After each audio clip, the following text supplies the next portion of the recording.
The morning mist lifted from the Mediterranean waters as the merchant vessel Prosperity cut through the gentle swells off the coast of Sardinia.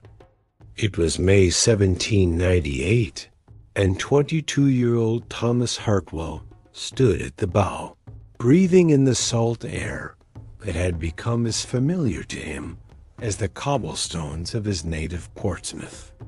He had been sailing these waters for 3 years, carrying goods between English ports and the bustling markets of the Mediterranean.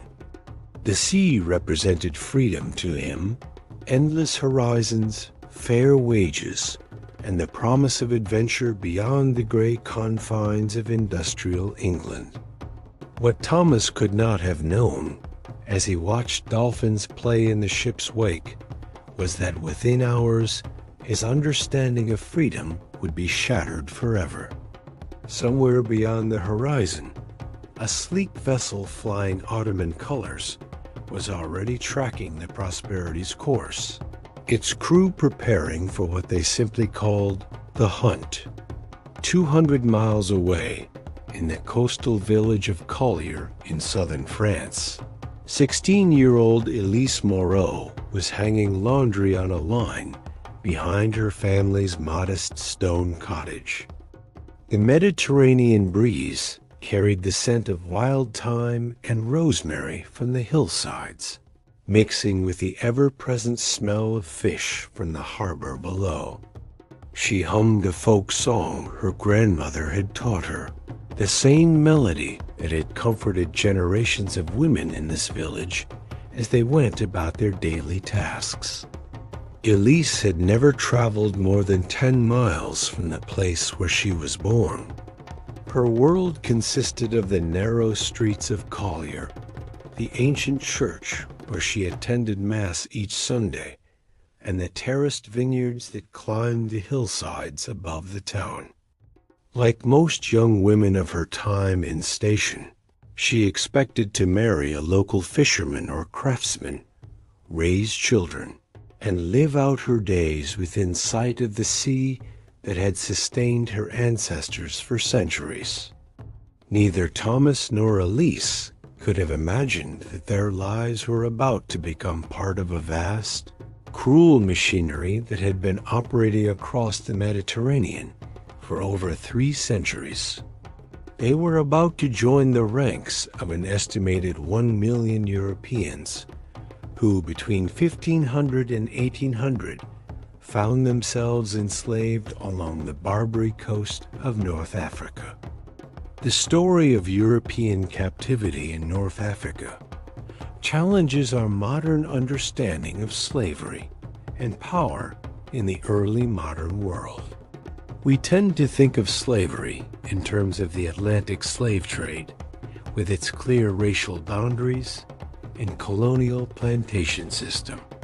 But the Mediterranean was home to a different kind of bondage, one that knew no color lines, where Christians enslaved Muslims, Muslims enslaved Christians, and the primary currency was not racial ideology, but simple human desperation and greed.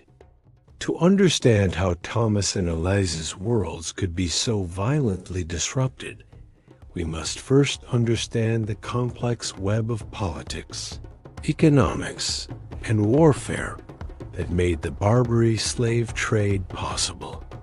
The Ottoman Empire, at its height in the 16th and 17th centuries, exercised loose control over the North African territories of Morocco, Algeria, Tunisia, and Libya. These regions, known collectively as the Barbary Coast, operated as semi-autonomous provinces or local rulers called Beys. And Beys maintained power through a combination of diplomatic skill, military strength, and economic opportunism. The backbone of this economy was Corso state-sanctioned piracy. Unlike the romanticized pirates of popular imagination, the corsairs of the Barbary Coast operated with official approval from their governments. They held licenses that made them privateers rather than outlaws, and their activities were seen as legitimate warfare against Christian enemies. The revenues from captured ships, goods, and people flowed directly into the treasuries of Algiers, Tunis, Tripoli, and Sale, funding the very governments that protected and encouraged their activities. This system emerged from centuries of conflict between Christian and Islamic powers in the Mediterranean. The Reconquista in Spain, the Crusades, the Ottoman expansion into Europe, all of these conflicts created a culture of mutual raiding and retaliation that made the enslavement of religious enemies seem not just acceptable, but righteous. Spanish and Italian galleys regularly captured and enslaved Muslim sailors and coastal inhabitants. The Knights of Malta, a Christian military order, built their entire economy around the capture and sale of Muslim slaves. The Barbary corsairs were, in many ways, simply the other side of this equation. But by the late 18th century, the balance of power was shifting. European naval technology had advanced dramatically, and the old justifications for religious warfare were giving way to new ideologies of nationalism and human rights. The very concepts of slavery and freedom were being redefined in the wake of the American and French revolutions. It was into this changing world that Thomas and Elise were about to be thrust. Modern neuroscience and psychology help us understand something that people in the 18th century could not fully grasp: the profound impact of sudden, violent displacement on the human psyche. When researchers today study victims of kidnapping and human trafficking, they find consistent patterns of trauma response that would have been all too familiar to Barbary captives. The initial shock of capture triggers a cascade of stress hormones: cortisol, adrenaline, norepinephrine, that can actually impair memory formation and decision-making.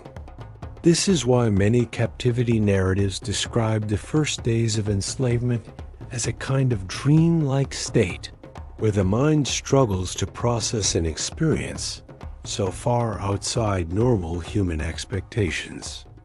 The corsairs understood this psychology intuitively, even if they couldn't explain it in scientific terms.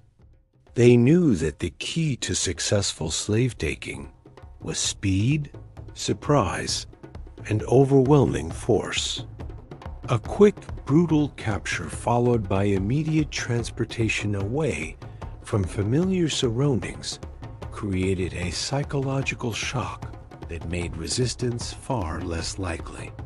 By the time most captives recovered their mental equilibrium, they were already hundreds of miles from home, surrounded by unfamiliar languages, customs, and landscapes. This is exactly what happened to Thomas on that May morning in 1798. The attack came at dawn, when the crew of the Prosperity was at its most vulnerable. The corsair vessel, which had been shadowing them through the night, emerged from the morning mist, flying false colors. By the time Captain Morrison realized the deception, the sleek North African galley was already alongside, its crew pouring onto the deck of the merchant vessel with curved sabers and muskets at the ready. The battle, such as it was, lasted less than 10 minutes. The crew of the Prosperity was equipped for commerce, not warfare. They had a few old muskets and cutlasses, but nothing that could match the disciplined assault of professional raiders.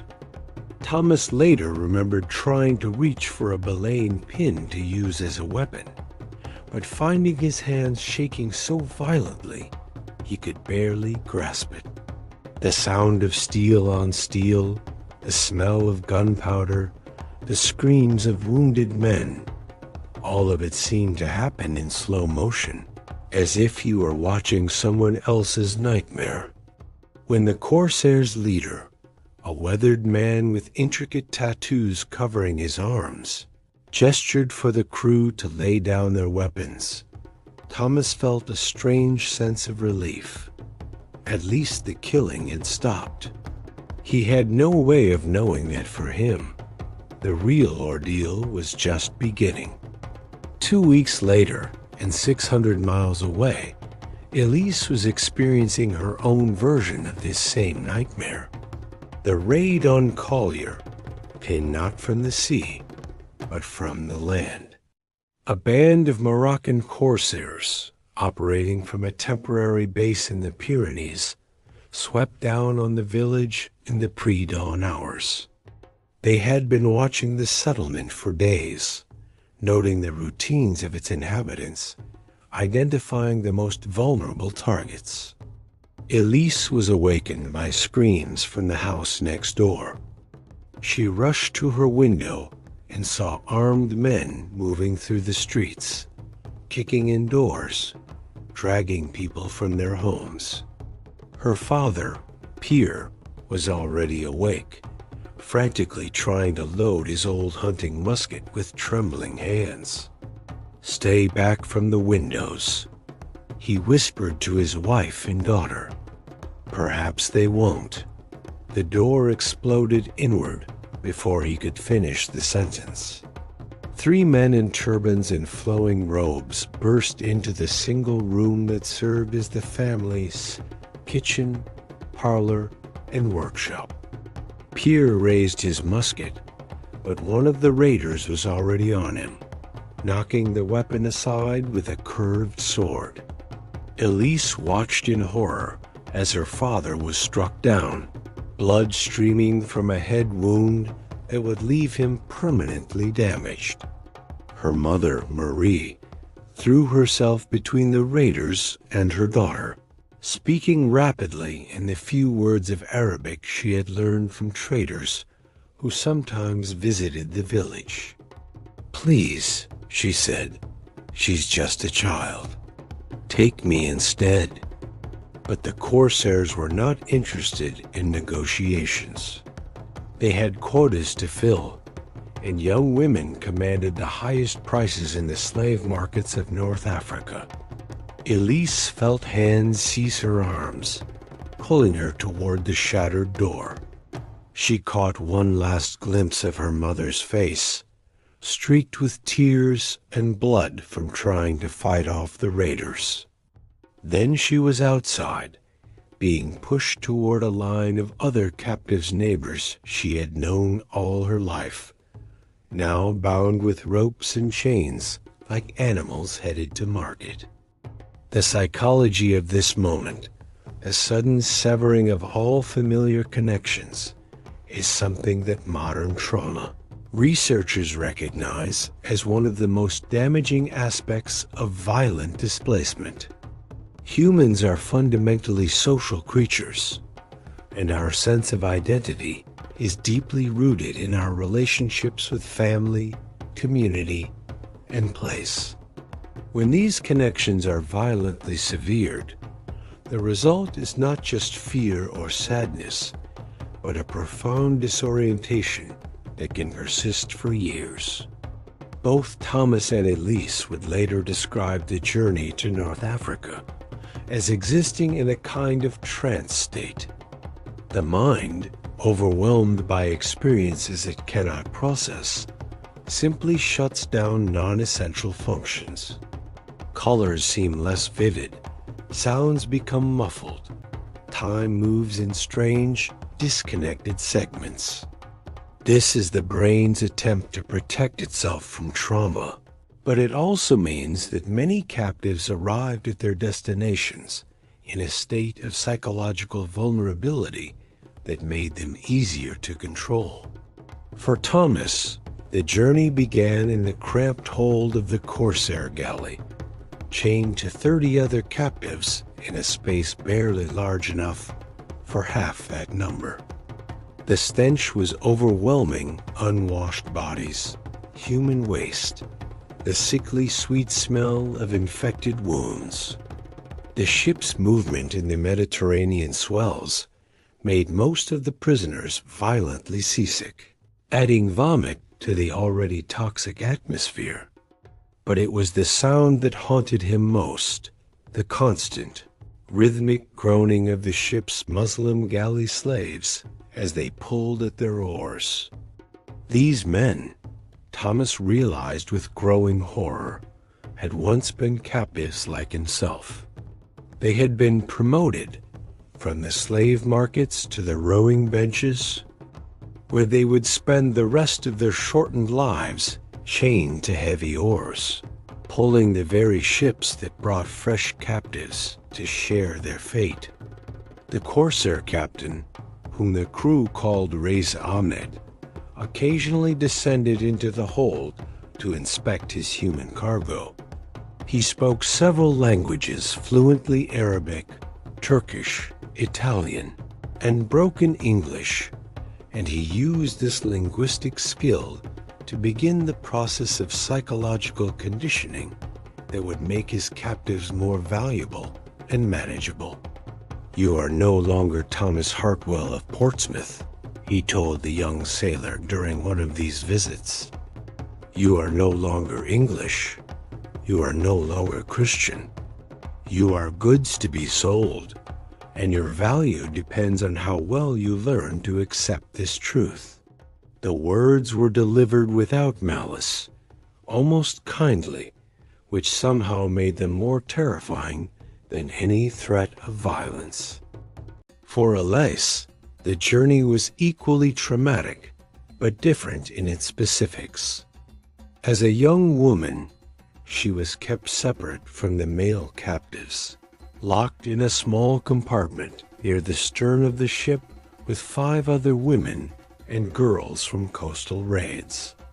The corsairs were more careful with female captives, knowing that their value depended largely on their arriving at market in good condition. But this protection came with its own forms of degradation. The women were regularly inspected like livestock, examined for signs of disease or injury that might affect their sale price. They were fed better than the male captives, but this only emphasized their status as valuable commodities rather than human beings.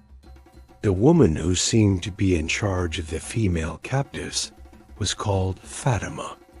She was herself a European, probably Italian or Spanish, who had converted to Islam years earlier and now served as an intermediary between the corsairs and their female prisoners.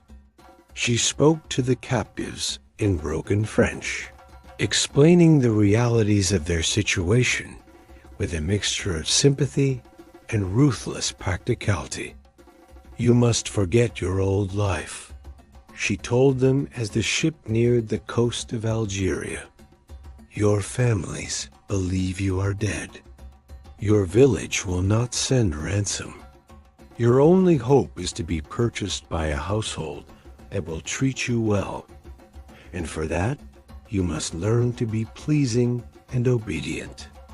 The sight of Algiers, rising from the blue waters of the Mediterranean, marked the end of one nightmare and the beginning of another. The city was a stunning architectural achievement, its white buildings climbing the hillsides like steps toward heaven, its minarets reaching toward the sky in graceful spirals. But for the European captives crowded into the holds of corsair vessels, it represented something far different: the gateway to a world where they would be bought and sold like furniture or livestock. The slave market of Algiers was located in the heart of the city, a large open square surrounded by arcaded buildings where merchants displayed their human wares. The market operated on a regular schedule, with different days devoted to different types of slaves. Skilled craftsmen were sold on Mondays, domestic servants on Wednesdays, galley slaves on Fridays. The most valuable captives, young women, trained scribes, ship's officers, were often sold at private auctions to wealthy buyers who preferred to avoid the chaos of the public market. Thomas was sold on a Friday, along with 24 other seamen captured in recent raids. He stood in the blazing North African sun, his skin already burning despite the short time he had been in this climate, while potential buyers examined him like a horse at a country fair. They looked at his teeth, felt his muscles, asked questions about his sailing experience through interpreters who translated his stammered responses into Arabic. The man who eventually purchased him was a shipowner named Hassan ben Youssef, who specialized in the coastal trade between Algiers and the ports of the eastern Mediterranean. Hassan was looking for experienced sailors to crew his vessels, and Thomas's background made him valuable despite his obvious lack of Arabic language skills. "You will learn quickly, or you will die quickly," Hassan told him through an interpreter as they walked through the narrow streets of Algiers toward the harbor. "I have no use for lazy men or rebels, but if you work hard and cause no trouble, you will be fed and housed and perhaps one day ransomed back to your people." The concept of ransom was central to the Barbary slave system, but it operated very differently from the way modern people might imagine. For most captives, ransom was not an immediate possibility, but a distant hope that required years of planning and incredible luck. The amounts demanded were far beyond the reach of ordinary families, and the process of negotiating payment often took months or years to complete. Various Christian religious orders, particularly the Trinitarians and the Mercedarians, had made the ransoming of captives their primary mission. These monks traveled regularly to North Africa with chests of gold and silver, negotiating the release of as many captives as their funds would allow. But their resources were limited, and they naturally prioritized the most valuable prisoners' nobles, wealthy merchants, skilled craftsmen who could repay the ransom once they returned home. For someone like Thomas, a common sailor with no wealthy family or connections, ransom was more dream than realistic possibility. His survival would depend on his ability to adapt to his new circumstances, to find ways to make himself valuable to his owner while preserving some core of his identity and humanity. Elise faced a different but equally challenging situation. As a young, attractive woman, she was destined for domestic service in a wealthy household. The morning after her arrival in Algiers, she found herself standing in the courtyard of a magnificent house in the upper city, its walls decorated with intricate geometric patterns in blue and white tile, its rooms cooled by fountains and arranged around gardens filled with orange trees and jasmine. The house belonged to Hadia Aisha, the widow of a prosperous merchant who had died the previous year.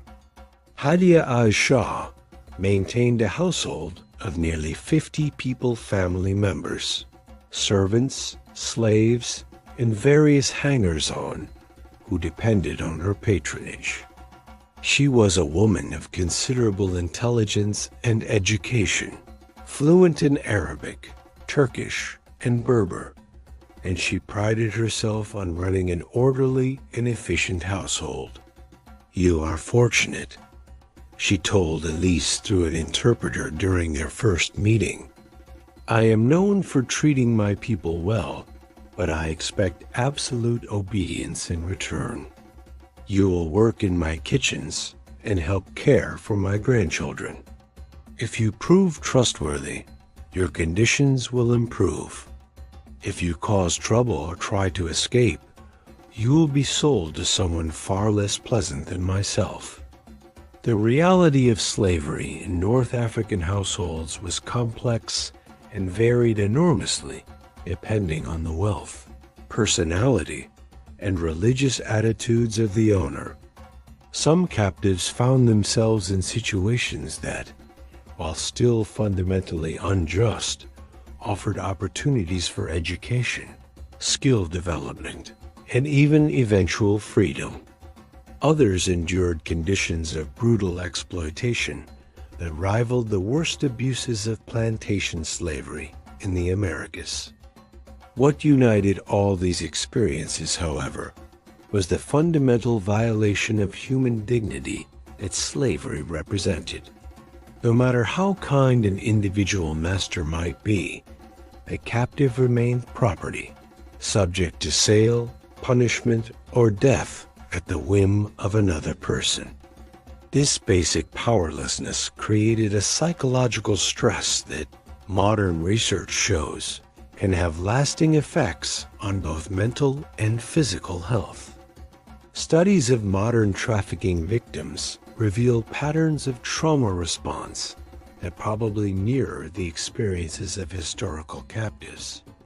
Chronic stress hormones can suppress immune function, disrupt sleep patterns, and interfere with memory formation.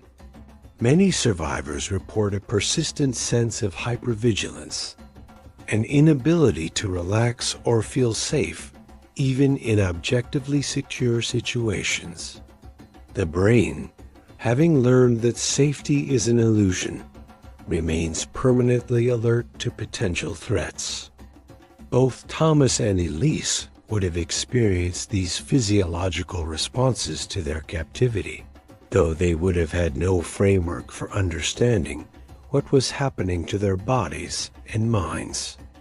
They would have known only that they felt constantly tired, yet unable to sleep deeply, that their appetites had disappeared, that they startled at every unexpected sound or movement.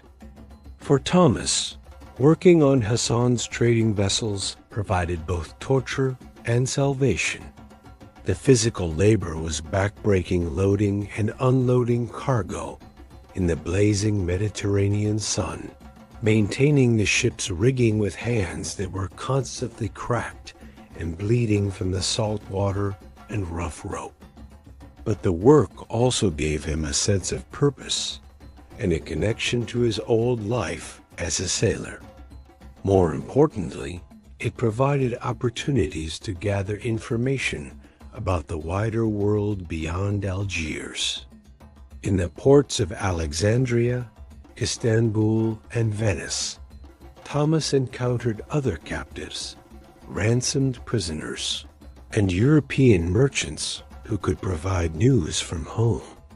He learned that England was at war with France, that his old ship the Prosperity had been reported lost with all hands, that his family probably believed him dead. This information was both devastating and liberating. Devastating because it confirmed his worst fears about his isolation from home. Liberating because it freed him from the false hope that someone would soon arrange his rescue.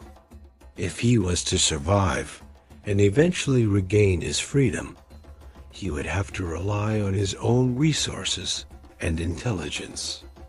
Hassan, despite his stern warnings, proved to be a relatively reasonable master by the standards of the time. He provided adequate food and shelter, rarely resorted to physical punishment, and even allowed Thomas to earn small amounts of money by taking on extra work during the ship's stops in various ports. This money, a few copper coins here and there represented, Thomas's first steps toward the possibility of eventually purchasing his own freedom. The practice of allowing slaves to earn money and eventually buy their freedom was common in the Islamic world, where slavery was governed by religious law. It emphasized the spiritual benefits of manumission. While this system was often honored more in theory than in practice, it did provide a legal framework that made self-purchase possible for some captives. Thomas began to study Arabic with the intensity of a man whose life depended on it, because indeed it did. Every word he learned made him more valuable to Hassan and improved his chances of survival. He also began to observe Islamic religious practices, not out of genuine conversion, but as a practical necessity for fitting into his new environment. This pragmatic adaptation to local customs was a survival strategy employed by countless captives throughout the history of the Barbary trade. European observers often criticized ransomed captives for having turned Turk, adopted Islamic dress, learned Arabic, even converted to Islam. But these critics, writing from the safety of their European homes, failed to understand the brutal calculations that captives faced every day. For Elise, adaptation took different forms, but required equal measures of courage and cunning.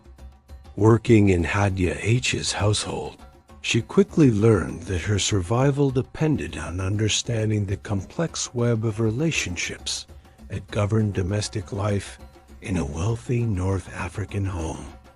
The household operated according to strict hierarchies based on religion, gender, length of service, and personal favor with the mistress.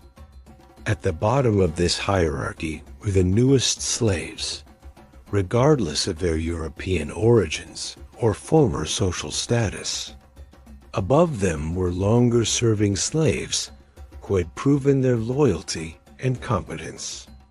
Next came free servants who worked for wages, then various family members and dependents, and finally Hadia Isa herself, who ruled over this domestic universe with a combination of maternal benevolence and iron discipline. Elise's initial assignment was to work in the kitchens under the supervision of Khadija, a Berber woman who had been enslaved as a child during tribal conflicts in the Atlas Mountains 20 years earlier.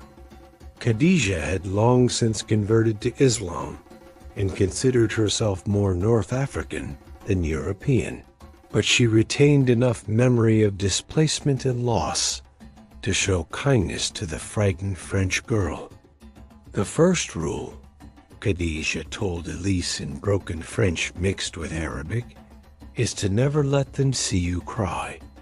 Tears make you weak, and weakness makes you worthless. The second rule is to learn everything you can. Every skill makes you more valuable, and valuable slaves are treated better than worthless ones. The kitchen where Elise worked was a bustling center of activity from before dawn until well after sunset. The household's 50 residents required constant feeding, and Islamic law dictated specific requirements for food preparation that had to be carefully observed.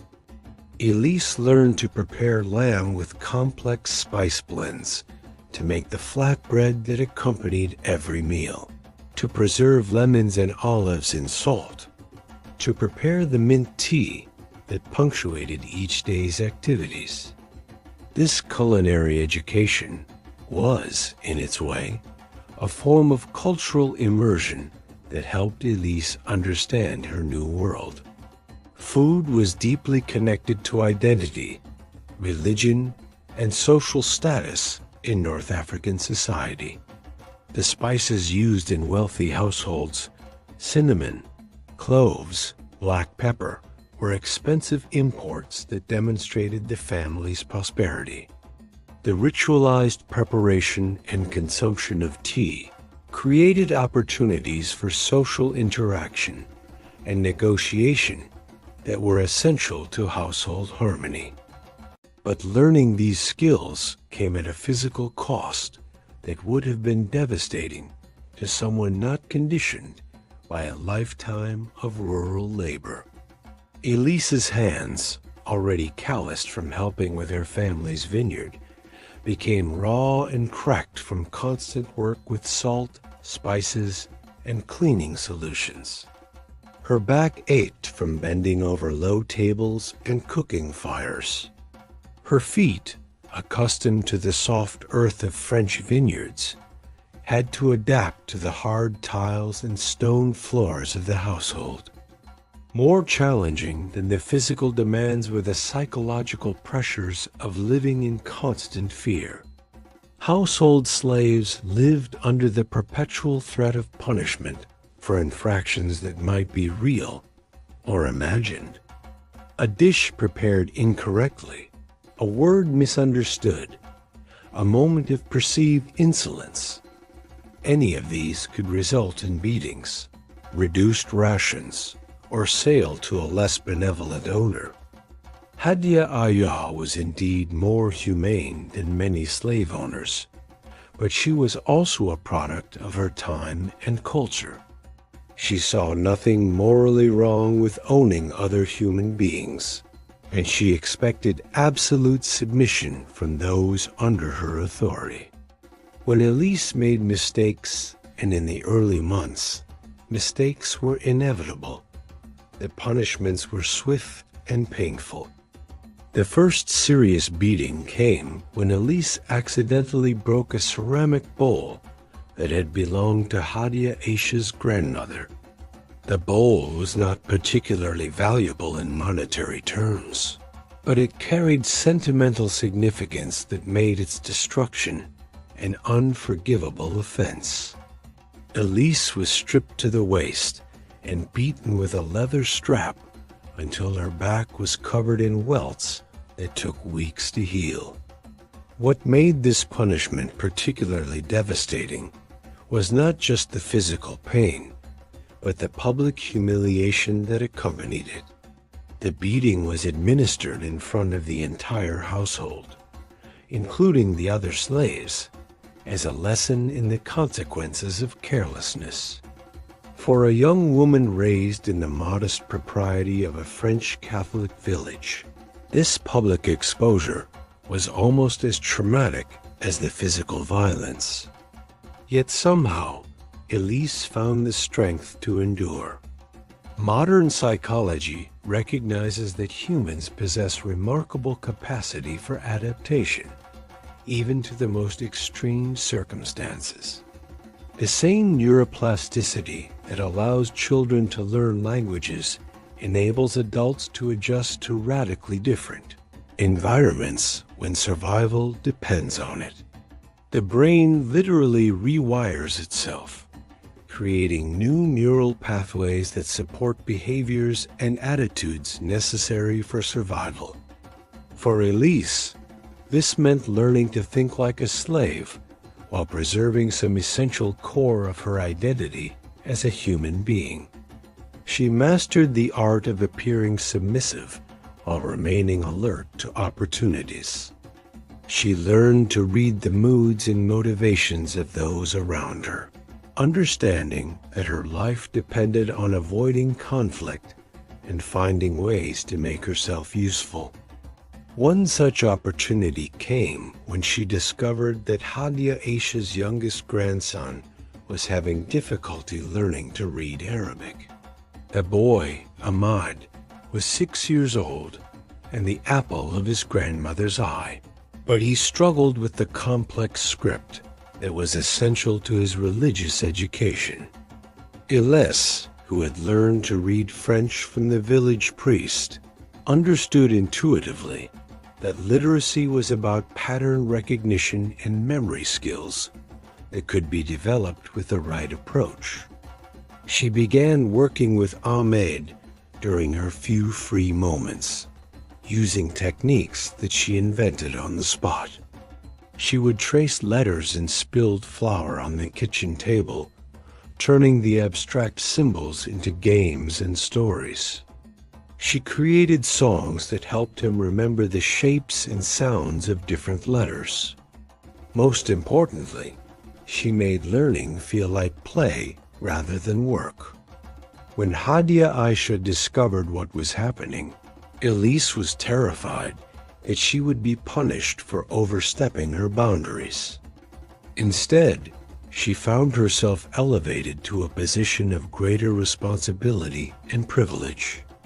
She was moved from the kitchens to the family's living quarters, where she served as both tutor and companion to the younger children. This advancement came with its own challenges and dangers.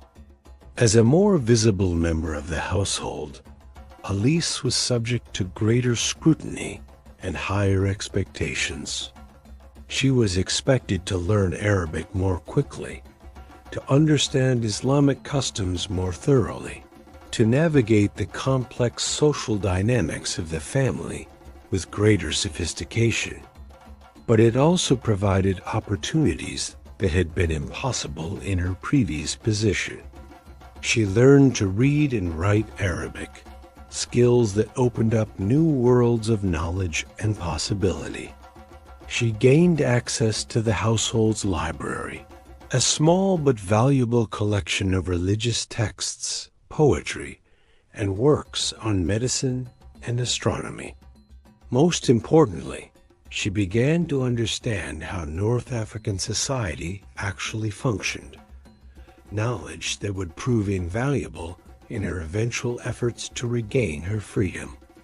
Meanwhile, Thomas was facing his own challenges and opportunities in the maritime world of the Mediterranean. After 2 years of service on Hassan's trading vessels, he had become a skilled and trusted member of the crew. His knowledge of European languages made him valuable as an interpreter when the ship called at Christian ports, and his seamanship had impressed even the most demanding of his overseers. But success as a slave brought its own psychological burdens. The better Thomas became at his job, the more valuable he became to Hassan, and the less likely it seemed that he would ever be allowed to purchase his freedom. He began to understand the cruel paradox that trapped many skilled captives. Their very competence made them too valuable to release. This realization led Thomas to a dangerous decision. If he could not buy his freedom legitimately, perhaps he could steal it. Escape from North Africa was notoriously difficult. The desert offered few hiding places. The sea was patrolled by corsair vessels, and the local population was generally hostile to runaway Christian slaves. But Thomas had advantages that most captives lacked. He knew ships and sailing, he spoke several languages, and his work gave him access to ports throughout the Mediterranean. The opportunity came during a trading voyage to Venice in the spring of 1801. Hassan's ship was loaded with North African goods leather, carpets, spices, and sadly, a cargo of newly captured slaves from recent raids. The vessel was anchored in the harbor while Hassan negotiated with Venetian merchants, and Thomas was part of a small crew left to guard the ship and its human cargo. Venice in 1801 was a shadow of its former greatness, occupied by Austrian forces and stripped at its independence. But it was still a cosmopolitan port where many languages were spoken and where a resourceful man might find help from unexpected sources. Thomas had been planning his escape for months, carefully observing the routines of the guards, studying the layout of the harbor, and identifying potential allies among the international community of sailors and merchants. His chance came on a foggy night when visibility was poor and the guards were relaxed by wine. Thomas slipped over the side of Hassan's ship and swam to a nearby Genoese vessel whose captain he had befriended during previous visits to the port. The captain, Antonio Grimaldi, was a pragmatic man who cared more about profit than politics, but he also had a streak of humanity that made him sympathetic to Thomas's plight. "I cannot help you openly," Grimaldi told Thomas as he shivered in the captain's cabin, still dripping with harbor water. "If Hassan discovers you here, it will mean trouble for all of us. But if you can hide in the cargo hold until we clear the harbor, I will not search for stowaways too carefully." The voyage from Venice to Genoa took 3 days, during which Thomas remained hidden among bales of wool and casks of wine, sustained by scraps of food that sympathetic crew members smuggled to him. When the ship finally docked in Genoa, Thomas emerged into a world that seemed almost impossibly bright and free after his years of captivity. But freedom, he quickly discovered, was more complicated than he had imagined. He had no money, no official papers, and no clear path home to England. The Genoese authorities were suspicious of his story and reluctant to provide assistance to what they saw as a potential criminal or spy. Thomas found himself sleeping in doorways and surviving on charity, free but homeless in a foreign land. It was through the intervention of the British consul in Genoa that Thomas finally found a path back to his former life. The consul, James Morrison, was himself a former sea captain who understood the realities of Mediterranean warfare and piracy. He provided Thomas with temporary papers and arranged passage on a British merchant vessel bound for Portsmouth. The journey home was both triumphant and tragic. Thomas was returning to a world that had given him up for dead, but he was also leaving behind other captives who had become friends and companions in suffering. He carried with him letters from other English slaves, desperate messages to families who might not even know their relatives were still alive. When Thomas finally walked the familiar streets of Portsmouth in the summer of 1801, he found a city changed by 3 years of war with France. His own family had moved away, believing him dead, and his former friends were scattered or enlisted in the Navy. The life he had known before his capture was gone, as completely as if it had never existed. Yet Thomas was one of the fortunate ones. Most captives never returned home at all. They died in slavery, converted to Islam, and integrated into North African society, or simply disappeared into the vast anonymity of human bondage. The records of ransoming organizations suggest that fewer than half of all European captives ever regained their freedom, and many of those who did return were broken in body or spirit by their experiences. The broader historical context of this human tragedy was shifting dramatically in the early 19th century. The American Revolution had established a new republic that was unwilling to pay tribute to the Barbary states, leading to a series of conflicts known as the Barbary Wars. The French Revolution and Napoleonic Wars had disrupted the traditional balance of power in the Mediterranean, making the old system of corsairing increasingly untenable. Most importantly, European ideas about slavery itself were evolving. The same Enlightenment thinking that had inspired the American and French revolutions was also questioning the moral legitimacy of human bondage in all its forms. The British abolition of the slave trade in 1807 was part of a broader movement that would eventually challenge slavery throughout the Atlantic world. But these changes came too late for hundreds of thousands of European captives who had already suffered and died in North African slavery. Their stories were often forgotten or minimized in later historical accounts that focused on more politically convenient narratives of European power and African weakness. The experiences of people like Thomas and Elise reveal the complex realities of power and vulnerability in the early modern world. They show us that slavery was not simply a matter of European exploitation of Africans, but a brutal system of human commodification that knew no racial or religious boundaries. They remind us that the victims of historical injustice cannot be easily categorized by modern political categories, and that every form of human bondage deserves our attention and condemnation. For Elise, still trapped in Hadia Aisha's household, as Thomas made his escape, the path to freedom would prove even more challenging and uncertain. As a woman in a society that strictly controlled female mobility and behavior, her options were more limited and her risks far greater.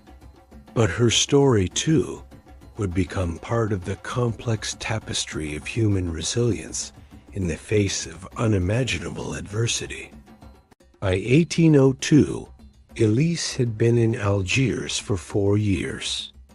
The frightened 16-year-old girl, who had been dragged from her family's cottage, had evolved into a sophisticated young woman who spoke fluent Arabic, understood the intricacies of Islamic law, and had mastered the delicate art of navigating North African social hierarchies.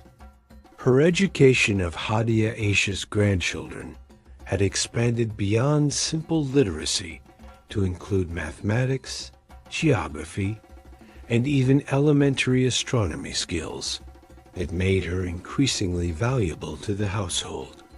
This value, however, came with unexpected complications. Hadia Aisha had begun to view Elise not merely as a slave, but as a trusted member of her extended family. She spoke of finding Elise a suitable husband among the household's free servants, a prospect that filled the young French woman with both hope and terror.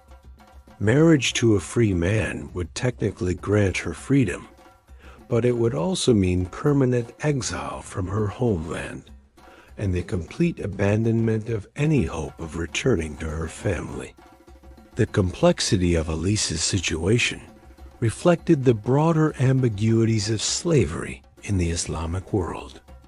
Unlike the chattel slavery of the Americas, which was explicitly designed to create a permanent underclass, Islamic slavery traditionally offered multiple pathways to freedom and integration. Slaves could earn manumission through loyal service, religious conversion, or marriage to free individuals. Many former slaves rose to positions of considerable power and influence in government and commerce. Yet these opportunities came at the cost of cultural and religious identity. To take advantage of them, European captives typically had to embrace Islam, learn Arabic, and adopt North African customs so completely that return to their homelands became impossible. It was a devil's bargain that forced captives to choose between physical freedom and cultural survival. Elise wrestled with this choice daily. She had witnessed other European women in similar situations make different decisions. Some, like Fatima, who had supervised her during the voyage from France, had embraced their new identities so completely that they seemed to have forgotten their European origins entirely. Others maintained a stubborn resistance that condemned them to permanent servitude and often early death. The household itself provided a complex social laboratory where these different strategies played out in microcosm. Among the slaves and servants, Elise encountered people from across North Africa and the Mediterranean, Berber tribesmen captured in mountain raids, sub-Saharan Africans brought north by trans-Saharan trade routes, Greeks and Italians taken in coastal raids, even a few Spanish Moriscos who had fled the Inquisition only to find themselves enslaved in what they had hoped would be a refuge. Each group had developed its own survival strategies and maintained its own internal hierarchies. The Berbers, as Muslims and locals, often enjoyed higher status than Christian captives. The sub-Saharan Africans faced racial prejudices that limited their advancement regardless of their skills or loyalty. The European captives were valuable, but always suspect, their Christianity marking them as potential threats to household harmony.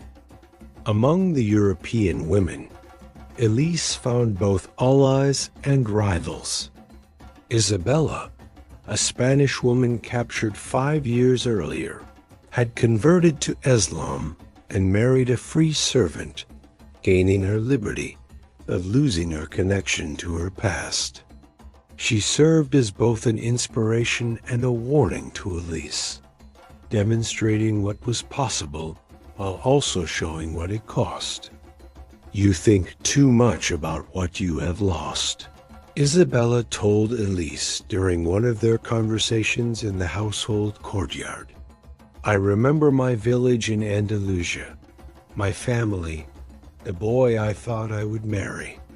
But those things are gone, as dead as if they had never existed.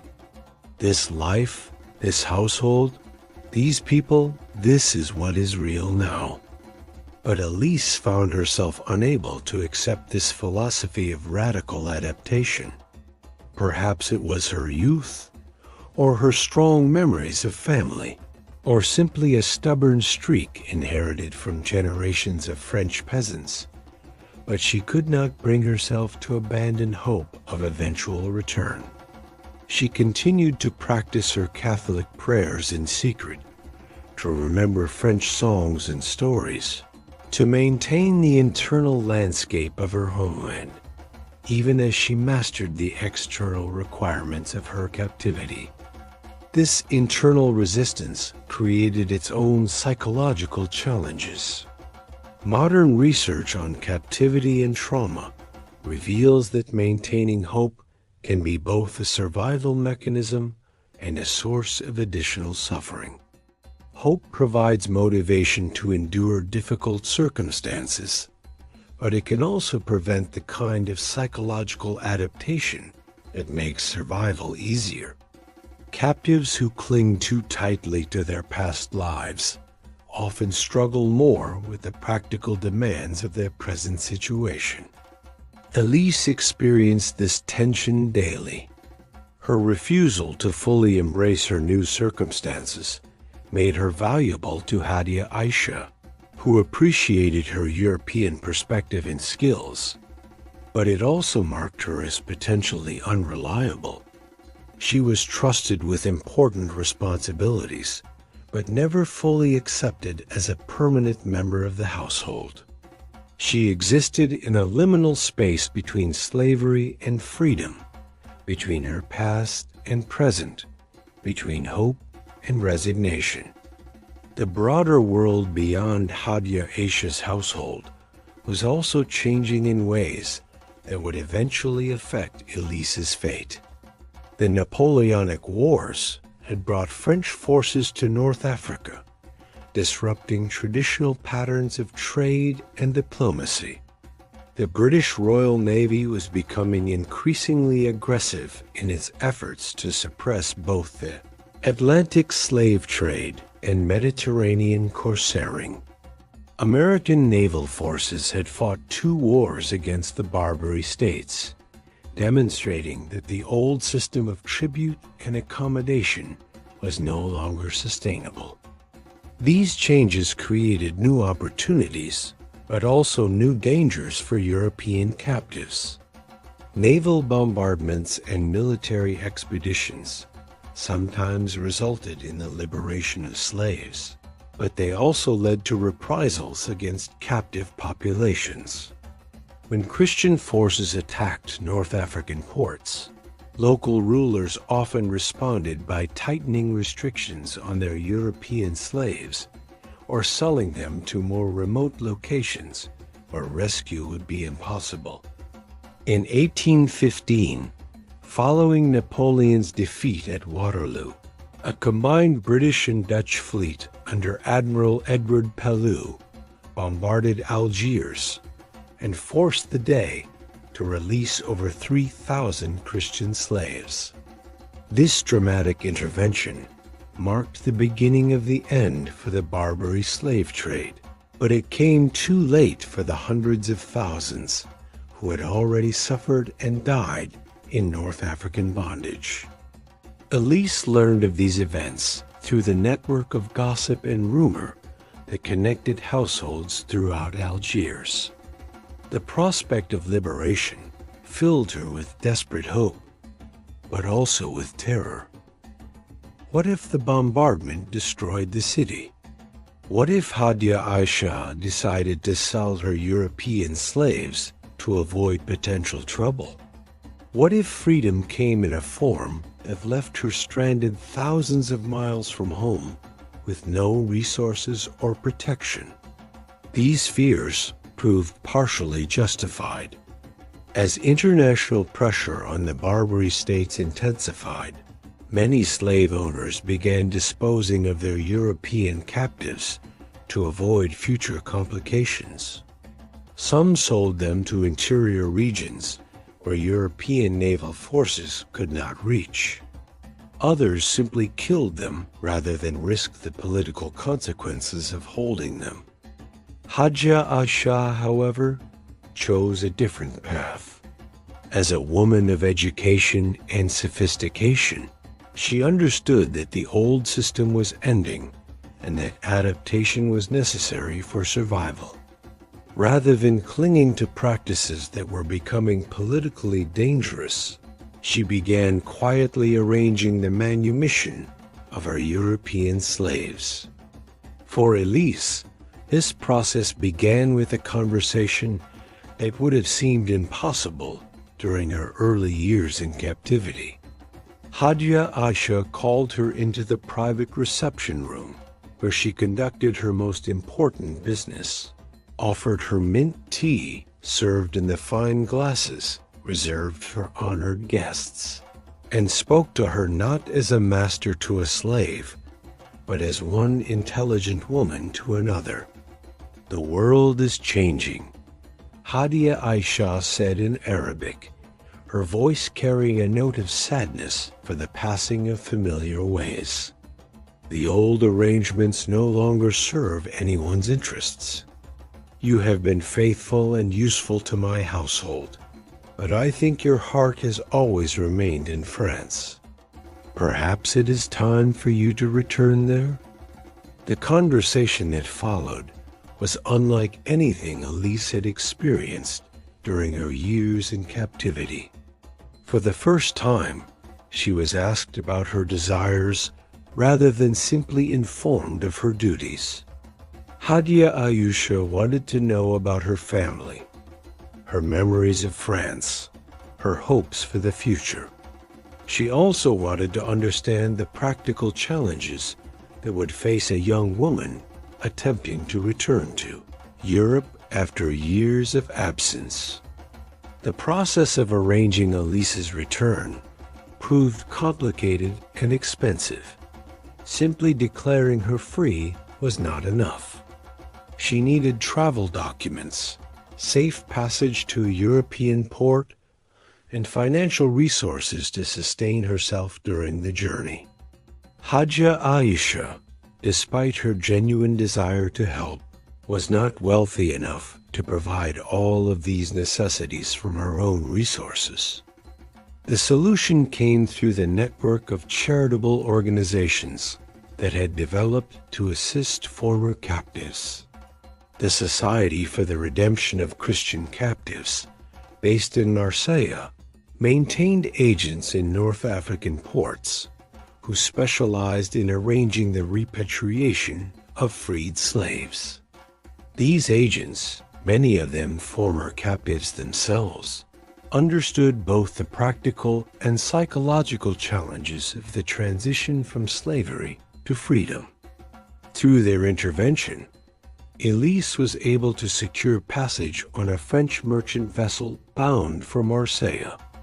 The captain, Jean-Baptiste Moreau, was himself a veteran of the Mediterranean slave trade, not as a captive, but as a sailor who had witnessed its horrors firsthand.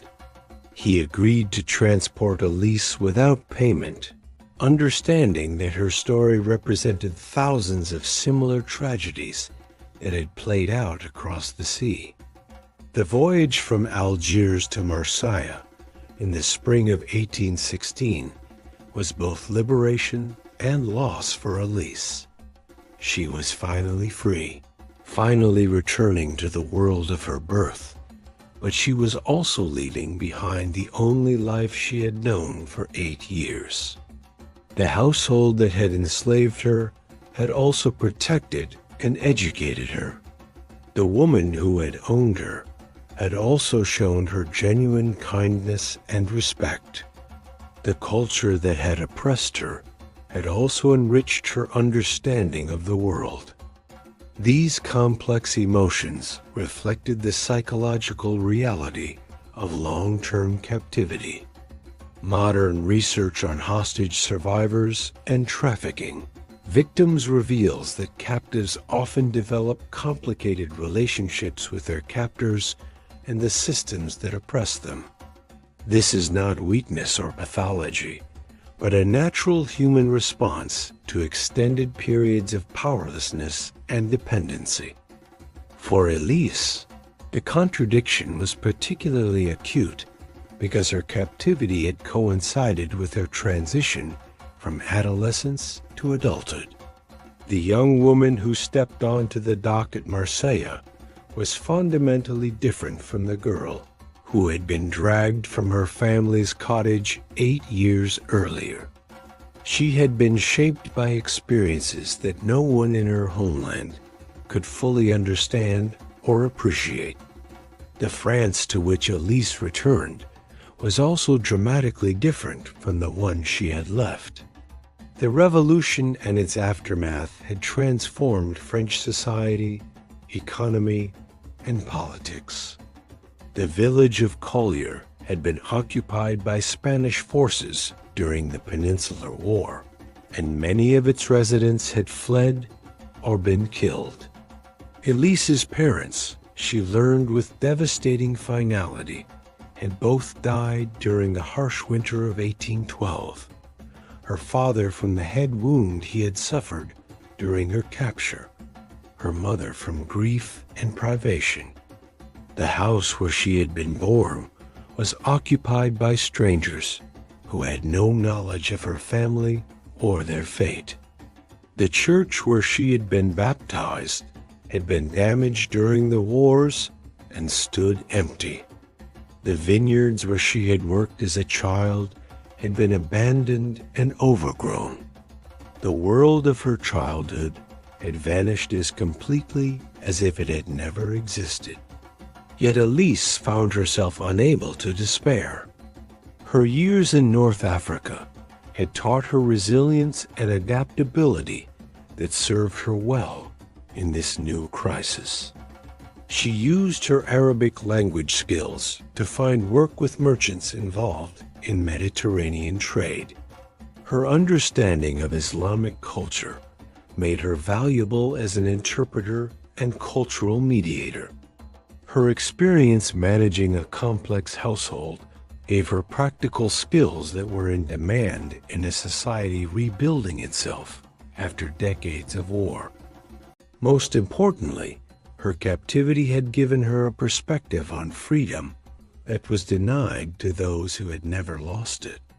She understood viscerally that liberty was not a natural state, but a precious gift that required constant protection and appreciation. This understanding would shape her advocacy for other former captives and her support for efforts to combat slavery in all its forms. The stories of Thomas and Elise, while remarkable in their individual details, were representative of thousands of similar experiences that played out across the Mediterranean during the centuries of the Barbary slave trade. Each captive faced the same fundamental challenges: how to survive in an alien environment, how to maintain human dignity in the face of dehumanizing circumstances, how to preserve hope without being destroyed by it. The responses to these challenges were as varied as the individuals who faced them. Some captives, like Thomas, found opportunities for escape and return. Others, like many of the women in Elise's situation, adapted so completely to their new circumstances that return became impossible or undesirable. Still others died in captivity, their stories lost to history except for brief mentions in ship manifests and ransom records. What united all these experiences was the fundamental violation of human autonomy that slavery represented. Regardless of the specific conditions of their bondage or the character of their masters, all captives faced the daily reality of being treated as property rather than people. This basic dehumanization created psychological wounds that often persisted long after physical freedom was achieved. The broader social and political systems that enabled the Barbary slave trade were products of their time, reflecting the religious conflicts, economic pressures, and diplomatic realities of the early modern Mediterranean world. The corsairs who captured European slaves were not acting from pure malice, but from a combination of economic necessity, religious conviction, and political loyalty that made their actions seem justified within their own cultural context. Similarly, the European powers that tolerated or even encouraged the trade were not simply indifferent to human suffering, but were making calculated decisions about the costs and benefits of different diplomatic and military strategies.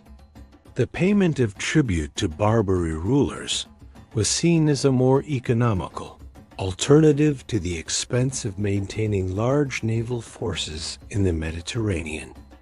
These pragmatic calculations, however, came at an enormous human cost. The lives destroyed by the Barbary slave trade, not just the captives themselves, but their families and communities, represented a form of suffering that defies easy quantification.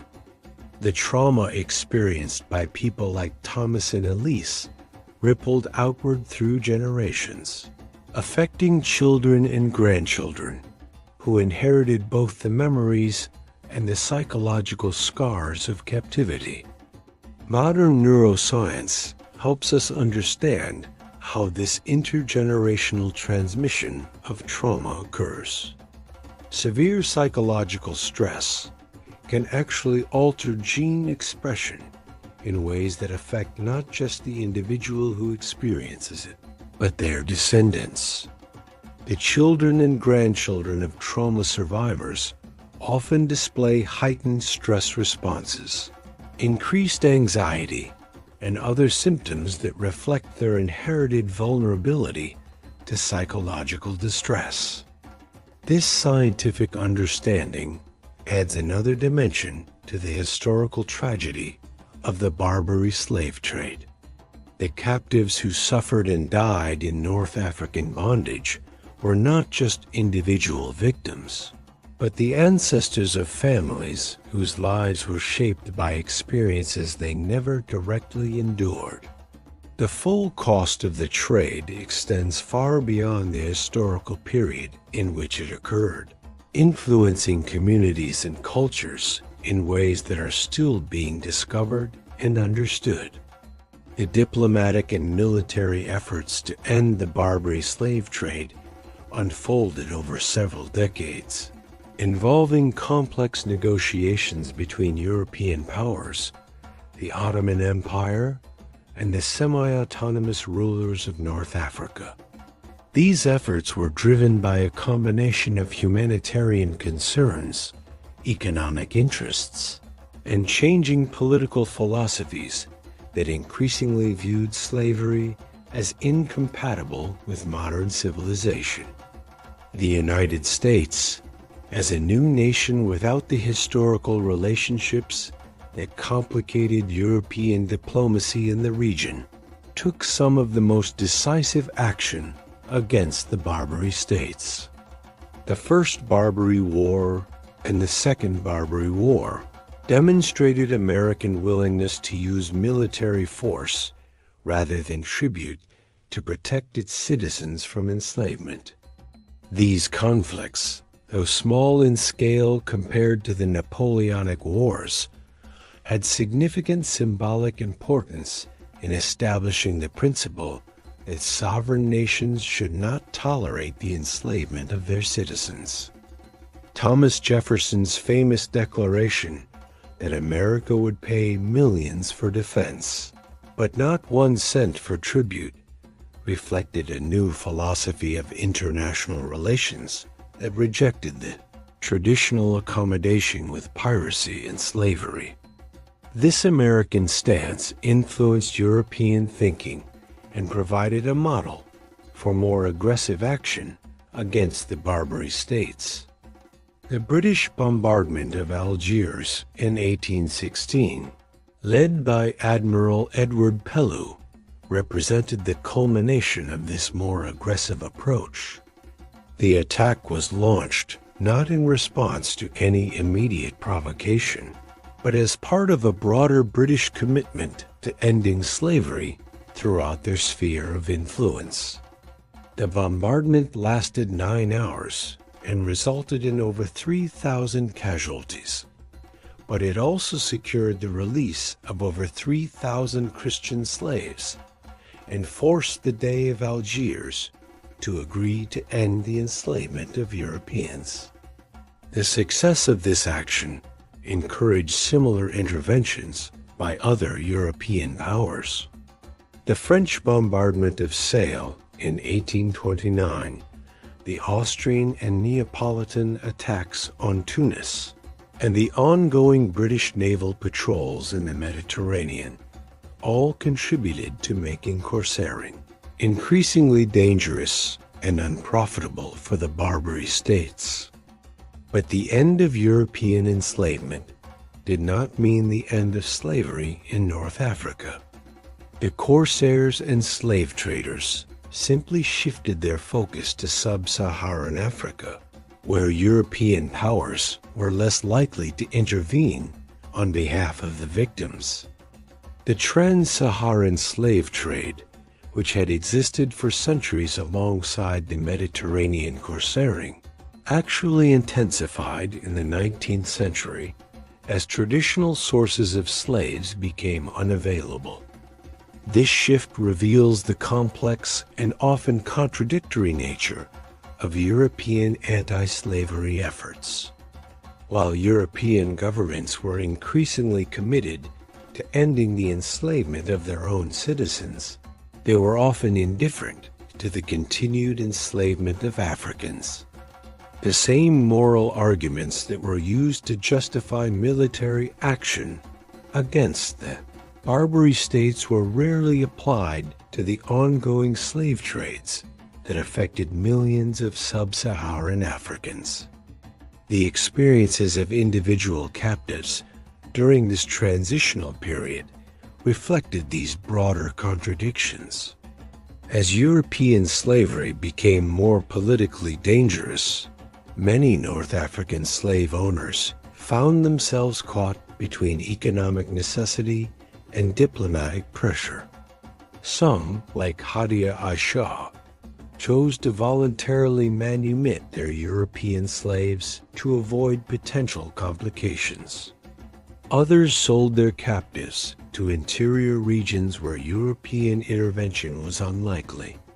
Still others simply abandoned the practice of holding European slaves while continuing to profit from other forms of human trafficking. For the captives themselves, these changes created both opportunities and dangers.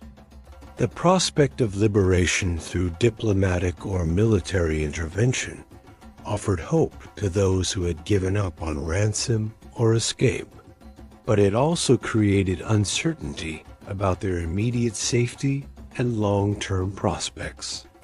Many captives found themselves in situations where their owners viewed them as potential liabilities rather than valuable assets. The case of Father Domingo Badia, a Spanish missionary captured in 1798, illustrates these complexities. Badia spent 18 years in various forms of captivity in Morocco, during which time he witnessed the gradual transformation of the slave trade. Initially held for ransom like other European captives, he eventually found himself caught in the changing political dynamics between Morocco and Spain. As European pressure mounted on the Moroccan Sultan to end the enslavement of Christians, Badia's situation became increasingly precarious. His owner was reluctant to release him without compensation, but holding him was becoming politically dangerous. The solution eventually came through the intervention of Spanish diplomatic agents, but only after Badia had spent nearly 2 decades in a legal and political limbo that reflected the broader contradictions of the era. The psychological impact of prolonged captivity on individuals like Badia was profound and lasting. Modern studies of long-term prisoners and hostages reveal consistent patterns of adaptation that help us understand what these historical captives must have experienced.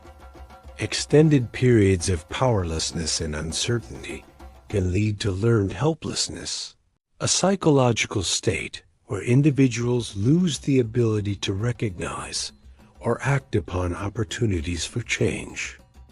At the same time, long-term captives often develop extraordinary resilience and adaptability. They learn to find meaning and purpose in severely constrained circumstances, to maintain hope despite overwhelming evidence that their situation may never improve, and to preserve their essential humanity in the face of systematic dehumanization. Father Badia's writings, preserved in Spanish archives, provide remarkable insight into these psychological processes. He describes periods of deep despair, alternating with moments of intense spiritual revelation. He writes of learning to find God in the most unlikely circumstances, of discovering reserves of strength he never knew he possessed, and of developing a profound appreciation for human dignity that transcended the circumstances of his captivity. "I have learned," he wrote in one of his letters, "that a man's soul cannot be enslaved even when his body is in chains. The mind remains free to choose how it will respond to circumstances, and in that choice lies all the difference between slavery and freedom." This philosophical insight, born from years of suffering, reflects an understanding of human nature that modern psychology has only recently begun to articulate scientifically. The concept of psychological resilience, the ability to maintain mental health and positive adaptation in the face of severe adversity, has become a major focus of contemporary research into trauma and recovery. Studies of Holocaust survivors, prisoners of war, and victims of prolonged abuse have identified several factors that contribute to psychological resilience: the ability to find meaning in suffering, the maintenance of hope for the future, the preservation of personal values and beliefs, and the development of strong social connections with others who share similar experiences. All of these factors were present in the survival strategies developed by Barbary captives. Many found meaning in their suffering by viewing it as a test of faith or character.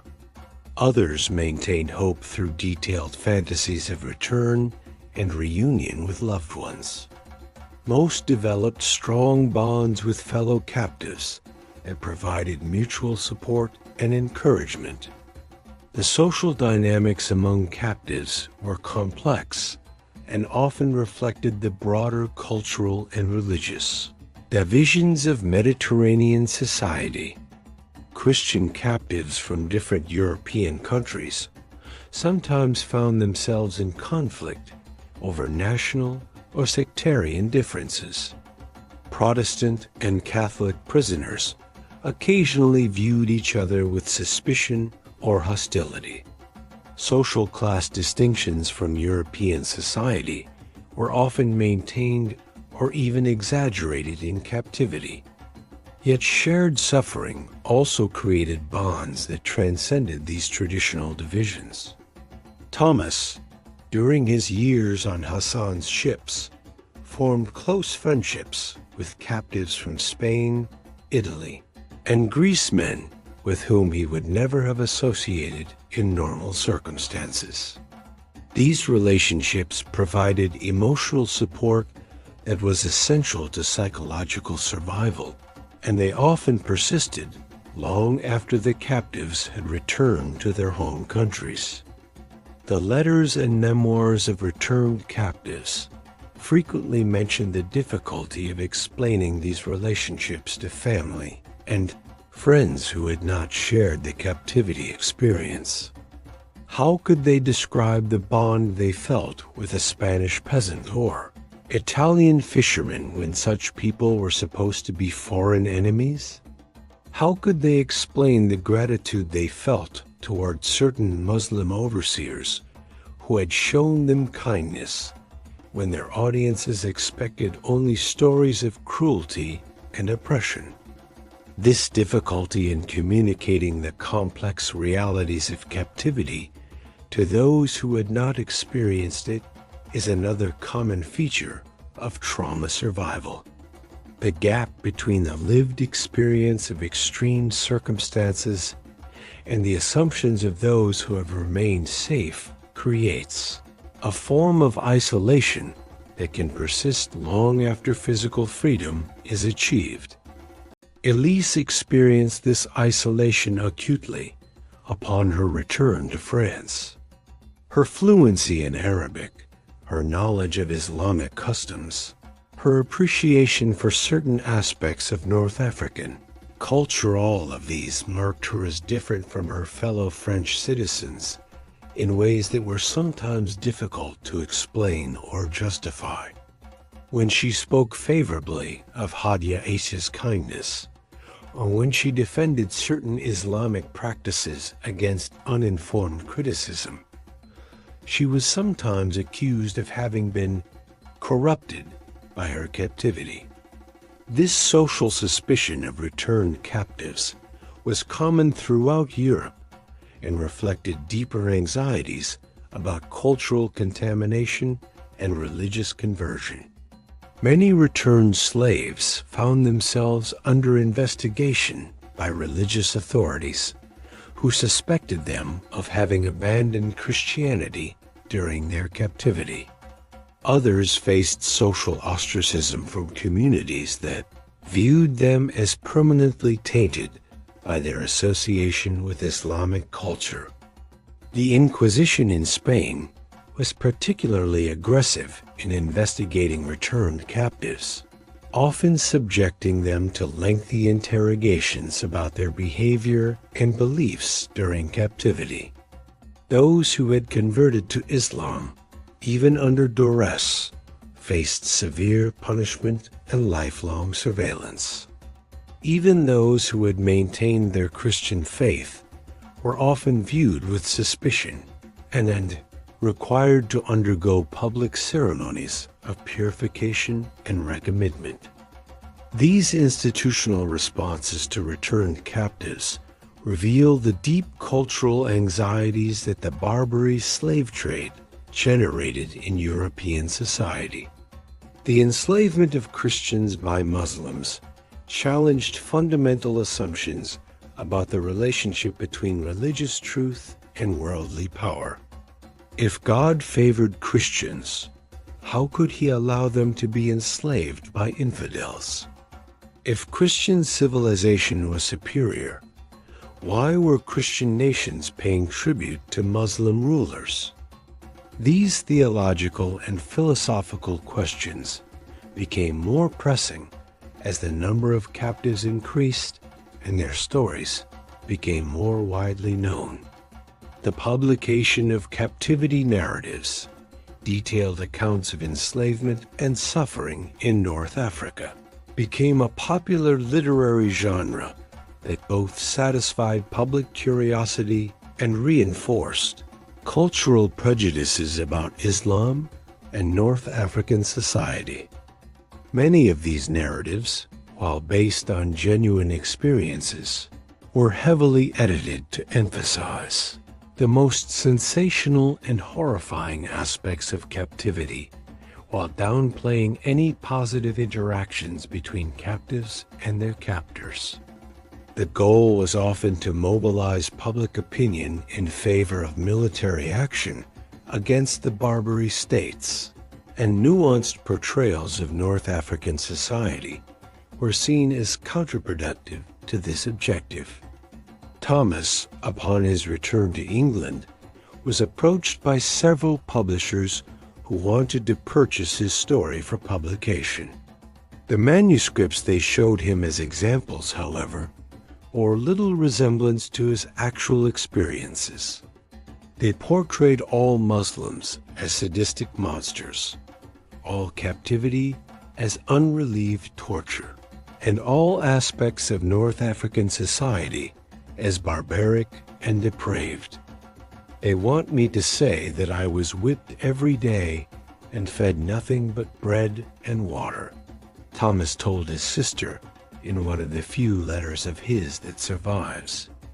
They want me to describe my master as a cruel tyrant who delighted in causing pain. But the truth is more complicated than that. Hassan was a hard man, but he was also fair in his way. He never beat me without cause, and he kept his bargains when I worked well. Thomas's reluctance to simplify his story for public consumption reflected a broader challenge faced by many returned captives. Their experiences had taught them that human nature was more complex than the religious and cultural stereotypes of their time allowed. They had encountered Muslims who were cruel and Muslims who were kind, North Africans who were generous and North Africans who were greedy, just as they had known Christians of all varieties back home. This nuanced understanding of human nature, born from direct experience of cultural difference, was often unwelcome in societies that preferred clear moral distinctions between us and them. The returned captives found themselves caught between their lived experience and the expectations of their communities, forced to choose between honesty and social acceptance. The psychological burden of this choice was considerable.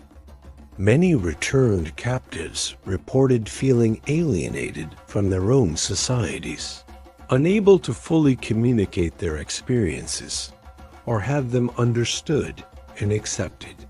Some dealt with this alienation by retreating into silence, refusing to discuss their captivity at all.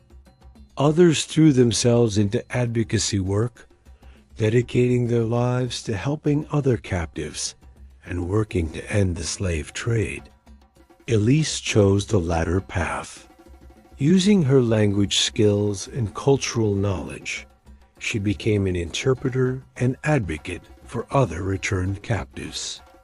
She worked with charitable organizations that provided assistance to former slaves, helping them navigate the complex process of reintegration into European society.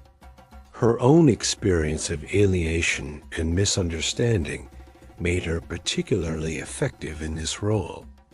Through her work, Elise encountered dozens of other former captives, each with their own unique story of survival and adaptation. She met a German clockmaker who had spent 15 years in Tunis, becoming so skilled in Arabic calligraphy that his master had used his services to copy religious texts. She counseled a Portuguese fisherman who had converted to Islam during his captivity and was struggling with guilt and religious confusion after his return. She helped a Dutch merchant's daughter who had been forced into marriage with a Moroccan official and had given birth to children she was forced to leave behind. Each of these stories added to Elise's understanding of the human cost of the slave trade and the complex challenges faced by those who survived it. She began to see patterns in the experiences of returned captives, the initial trauma of capture, the gradual adaptation to captivity, the complex relationships with captors and fellow slaves, the profound disorientation of return, and the ongoing struggle to integrate their experiences into their post-captivity lives.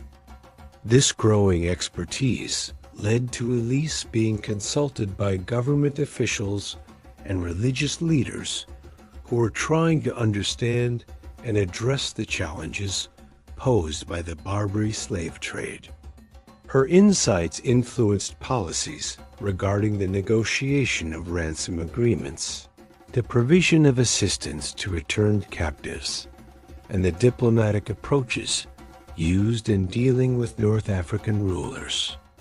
In 1820, Elise was invited to testify before a committee of the French Parliament that was investigating the slave trade and its effects on French citizens. Her testimony, preserved in the parliamentary records, provides one of the most detailed and nuanced contemporary accounts of captivity in North Africa. "Honorable deputies," she told the committee, "you ask me to describe the conditions of slavery in Algeria, and I must tell you that there is no single answer to that question. The treatment of captives varied enormously depending on their skills, their behavior, their master's character, and the political circumstances of the time. Some captives were worked to death in terrible conditions. Others, like myself, found opportunities for education and advancement that would have been denied to us in our home countries." This honest assessment of the complexities of slavery did not satisfy those committee members who wanted simple condemnations that would justify military action. But it reflected Elise's commitment to truth over propaganda, even when that truth was inconvenient or politically unpopular. The broader historical significance of the Barbary slave trade extends far beyond the individual stories of captives like Thomas and Elise.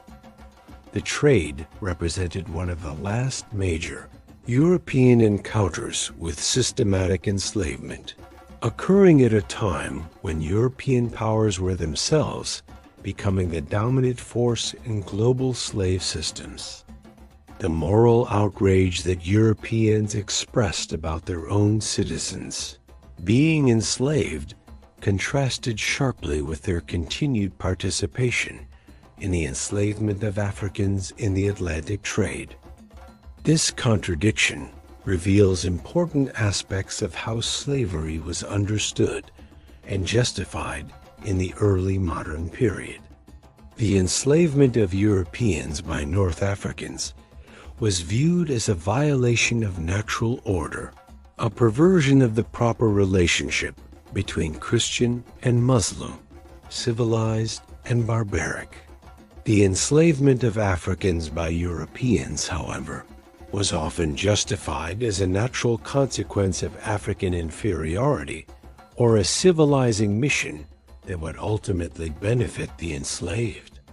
These different moral frameworks reflected underlying assumptions about race, religion, and civilization that would continue to shape European attitudes towards slavery and colonialism well into the 19th and 20th centuries. The same European powers that demanded the end of Christian slavery in North Africa would continue to exploit African labor in their American and later African colonies. The military and diplomatic campaigns against the Barbary states also served as important precedents for later European interventions in Africa and the Middle East. The justification of military action on humanitarian grounds, the protection of European citizens from slavery, would be echoed in later colonial expeditions that claimed to be fighting against slavery and other barbaric practices. The French conquest of Algeria, which began in 1830, was explicitly justified as a continuation of the anti-slavery campaign that had begun with earlier diplomatic and military interventions. The fact that French colonization would eventually lead to the exploitation and oppression of millions of Algerians was not seen as contradictory to the humanitarian goals that had initially motivated French involvement in North African affairs. These historical ironies highlight the complex relationship between humanitarian concern and imperial ambition that characterized much of European expansion in the 19th century. The genuine suffering of European captives in North Africa provided moral justification for military interventions that ultimately served broader strategic and economic interests. For the captives themselves, these larger historical forces remained largely invisible. They were concerned with immediate questions of survival, adaptation, and hope for eventual freedom. Their individual stories of resilience and suffering provided the human face that made broader political and military actions seem justified to European publics. The psychological and social challenges faced by returned captives also reflected broader changes in European society during this period. The emphasis on individual rights and freedoms that emerged from the Enlightenment and the French Revolution created new expectations about personal autonomy and dignity. People who had experienced slavery were living testimonies to the violation of these principles, but they were also reminders of how fragile freedom could be. The trauma of captivity, as we now understand it, involved not just the physical hardships and psychological stress of enslavement, but also the violation of fundamental assumptions about personal agency and security. People who had believed themselves safe from such extremes of powerlessness discovered that civilization provided no absolute protection against barbarism. This discovery had lasting effects on both individual captives and the societies to which they returned.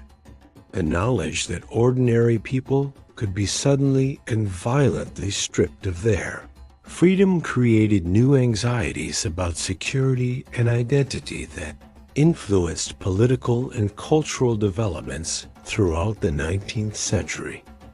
The end of the Barbary slave trade, achieved through a combination of diplomatic pressure, military intervention, and changing economic conditions, marked the conclusion of one of the longest-running slave systems in the Mediterranean world.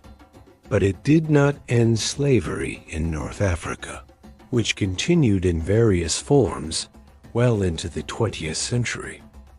Nor did it address the broader questions about human bondage and exploitation that the trade had raised.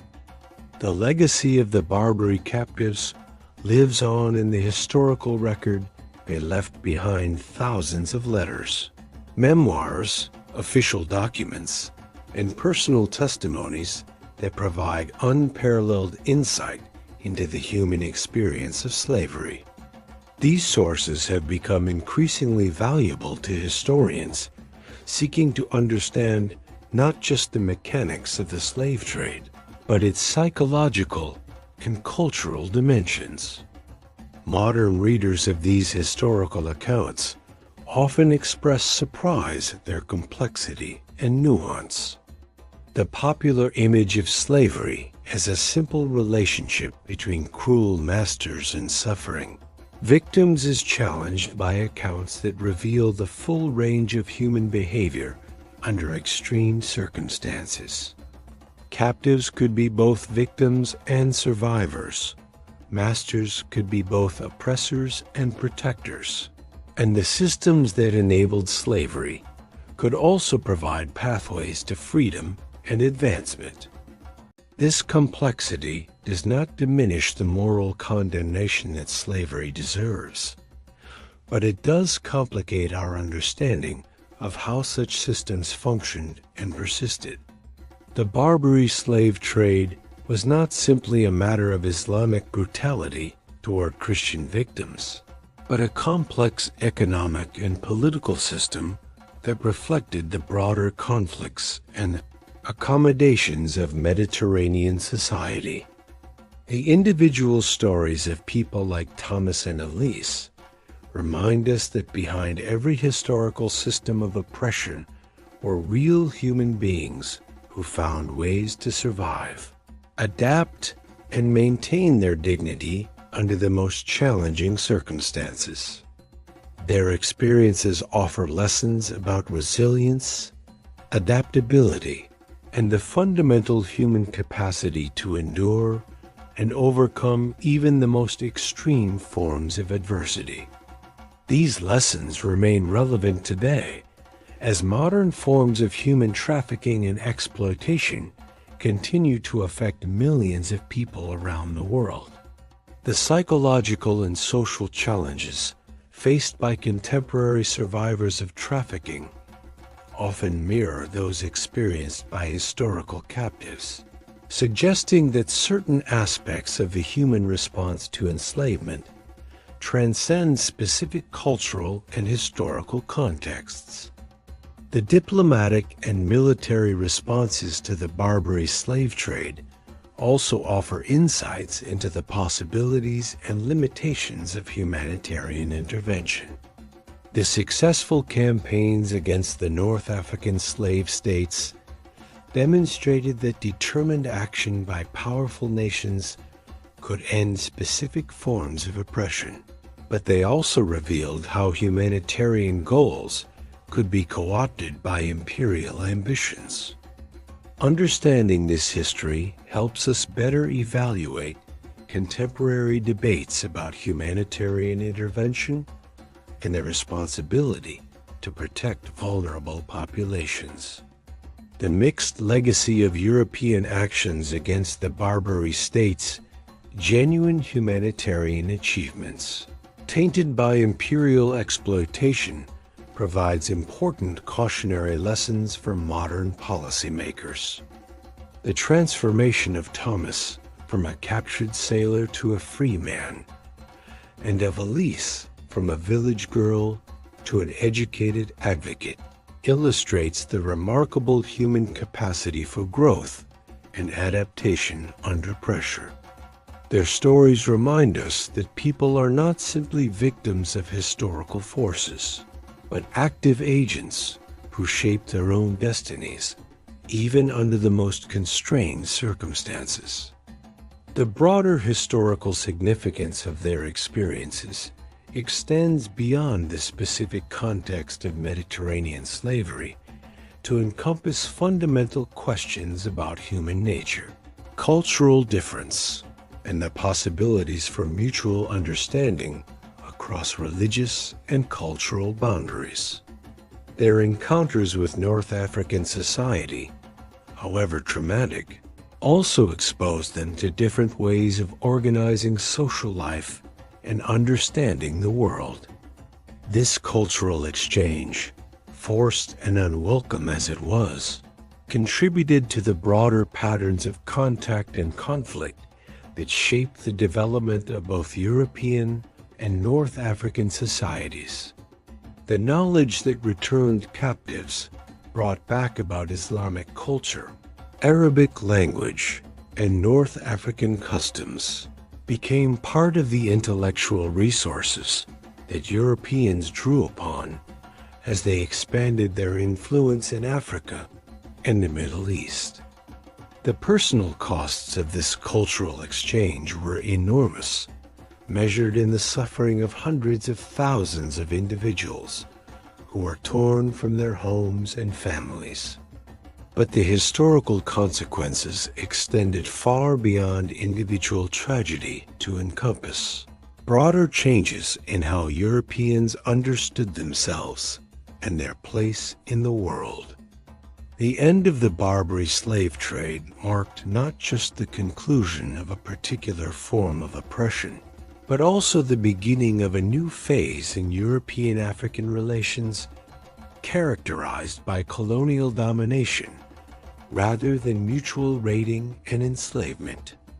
The humanitarian rhetoric that had been used to justify action against the slave trade would be recycled to justify colonial conquest and control.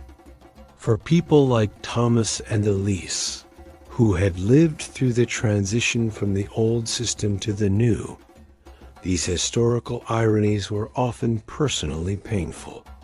They had experienced both the brutalities of slavery and the complexities of cross-cultural encounter. They had seen both the worst and best of human nature under extreme circumstances.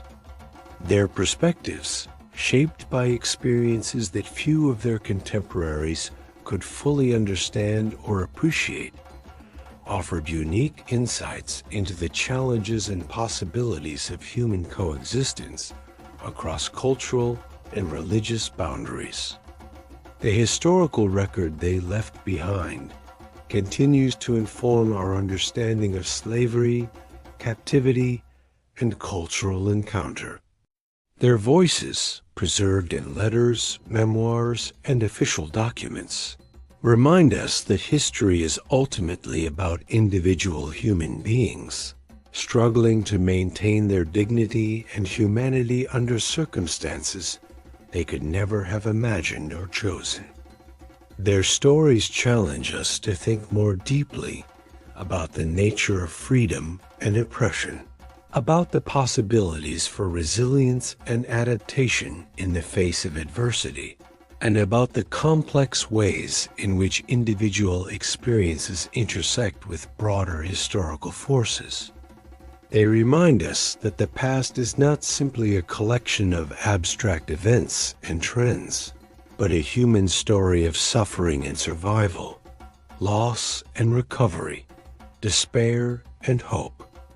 In our contemporary world, where new forms of human trafficking and exploitation continue to affect millions of people, the experiences of historical captives like Thomas and Elise remain tragically relevant. Their stories offer both inspiration and instruction for those working to combat modern slavery and assist its survivors. They remind us that the human spirit, however damaged by trauma and oppression, retains the capacity for recovery and renewal. The legacy of the Barbary captives ultimately transcends the specific historical context in which they lived and suffered. Their experiences speak to universal aspects of the human condition: our vulnerability to forces beyond our control, our capacity for adaptation and survival, our need for dignity and recognition, our longing for freedom and home. In their individual stories of captivity and liberation, we find reflections of our common humanity and reminders of both our individual resilience and our collective responsibility to protect the vulnerable and oppose oppression in all its forms.